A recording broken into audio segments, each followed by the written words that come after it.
Hello. A powerful earthquake has struck southern Taiwan, killing at least 5 people and causing substantial damage to residential buildings. The magnitude 6.4 quake hit an area close to the city of Tainan, toppling a 17-story building. More than 200 people have been rescued from there, but search teams are trying to reach more people thought to be trapped. Frankie McCamley has the latest. Families were sleeping in this building when the earthquake hit in the early hours. It's now almost unrecognisable.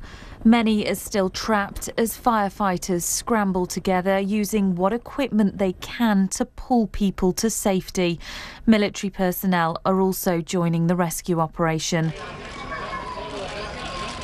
Some are lucky, these 2 babies wrapped up and passed carefully to safety. But many are still missing between the walls of at least 4 buildings that have come down. It was about 4 a.m. and I woke up with a start. The entire building was just shaking very violently. It was quite loud, and I honestly couldn't tell you how long it lasted. I just remember thinking, please be done, please be done. I have 2 young children, and one was in the next room, and we could hear her calling out to us, but it was shaking too hard for us to get up. The earthquake struck close to the southern city of Tainan on the small island of Taiwan east of China. The current situation of this disaster isn't all clear.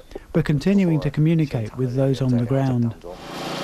Several aftershocks have already followed, with fears there are more to come in this area, which is often hit by earthquakes.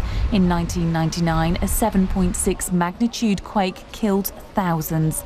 But while workers locate more survivors in these mangled ruins, the extent of the devastation is still unfolding. Frankie McCamley, BBC News. Well, our correspondent John Sudworth is in Beijing.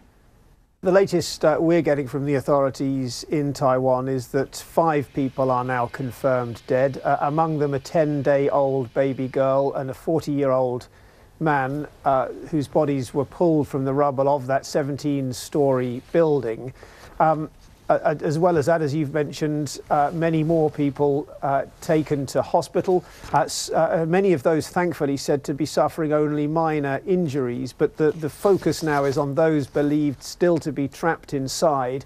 Something like 90 families are thought to have been living in that building, and the authorities fear that there may have been more people than are registered in there, because at this time of year, of course, it's the beginning of the Chinese New Year celebrations, and of course many of them may have had family members visiting. So all the efforts and work going on now trying to locate survivors and get the help to them as quick as possible.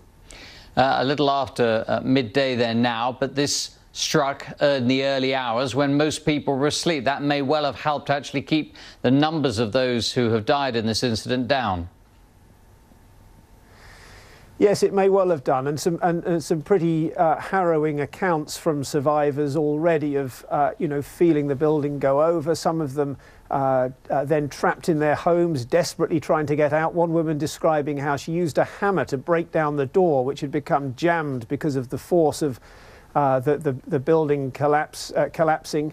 Other people describing flooding from burst water mains, the smell of gas. So you can imagine all of this in the middle of the night as well. The power out, so the building plunged into darkness. Really quite terrifying scenes. But as you say, it could have, of course, come at a worse time of day if people had been up and about and moving around outside of that building. So perhaps something to be thankful for. Questions as well, Gavin, may be asked about why it was, and perhaps for a later date, of course, but at some point the investigation will certainly focus on why it was that this building came down. After that 1999 earthquake in Taiwan, a much more powerful quake than this one, claiming more than 2,000 lives. After that, there were supposed to be buildings standards improvements. It may well be that this building predates that earthquake. So those questions for another day. But another thing to be thankful for as well, perhaps, is it looks at present as if the damage is not as widespread as initially feared. Although some buildings have clearly been very seriously affected, it looks as if wide parts of the city of Tainan, the closest to the epicenter, have been left pretty much unscathed, and the rescue effort really now focusing in on this 17-story building where there are believed still to be people trapped. John Sudworth there. Well, Hers Gudjonsson is the regional communications delegate for the Red Cross based in Beijing, and he explained how his teams are helping survivors.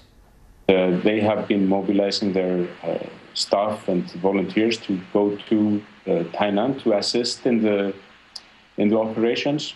Here, there has been a rescue ongoing, and the Taiwan Red Cross organization has participated in the rescue operations. The Red Cross rescue teams and the Red Cross people, local Red Cross people, have been assisting people who have been evacuated to camps where temporary shelters have been put up, and they have been providing breakfast, hot breakfast and food, blankets, sleeping bags to the people who are staying there to help them with their immediate needs.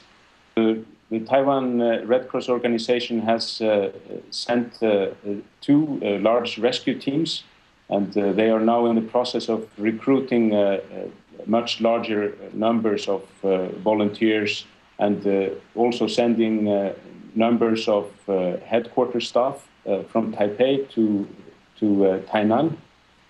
Now, according to the latest information I have, already over 50 staff and volunteers have been mobilized to participate in the relief operations and support the government and military in their operation.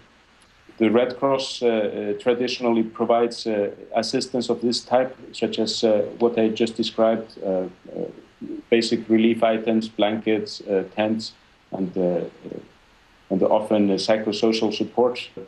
Especially the need for psychosocial support might be substantial. People who have lost their homes are worried about their relatives. In this case, the Red Cross often plays a very crucial role in speaking to people and providing them with the basic psychological support that they need. And this is combined with the other assistance that they provide, material assistance such as blankets and tents, food, which is already being provided now by the Taiwan Red Cross organization. Here's Johnson there from the Red Cross. Well, William Yeck is a research geophysicist from the U.S. Geological Survey that's based in Colorado. He said the depth of the quake meant that the impact, while serious, could have been worse. This earthquake was shallow, but it was much smaller than, say, you mentioned the 1999 earthquake was a magnitude 7.6. As well, there's an earthquake in 1935 that was a magnitude 7.1, and both of these caused thousands of fatalities. In this case, we're estimating much lower fatalities and much lower damage. And from what your research was telling you, and from the monitoring that goes on, was this completely out of the blue? It is on a joint, isn't it, of tectonic plates? Yeah, so this is a very seismically active region. We see earthquakes in this region all the time. They usually don't have the impact of this one, but it's a very tectonically active region. It has very complex tectonics. That actually, Taiwan lies right on the plate boundary between the Eurasia plate and the Philippine Sea plate, and these plates are converging, and as they converge and hit each other, they create earthquakes. Whether or not this earthquake was completely out of the blue, I mean, we do have a history of high-impact earthquakes in the region. We can't predict exactly when an earthquake happens, but we do know that there were high-impact earthquakes in this region previously. When we say it wasn't particularly deep, it was reasonably shallow, what sort of depth are we talking about? So right now we estimate the depth at about 20 kilometers, about 23 kilometers. So originally when we first get information, actually when we first detect earthquakes, often in these places where a lot of people live, our first detection is from social media, Twitter. But as we start to get seismic information from these seismic waves, we can estimate the depth and the location of the earthquake fairly accurately. Initially, we estimated it to be fairly shallow, about 10 kilometers, but as we were able to get more information and characterize this earthquake further, we were able to constrain the depth a bit better, and now we estimate it was about 20 kilometers below the surface. But as you say, this one at the moment anyway, showing significantly less damage, less strength than some of the previous ones. That's correct. We do. I mean, there is a lot of instrumentation in the region, and we did see the instruments record very strong shaking, which is consistent with moderate damage.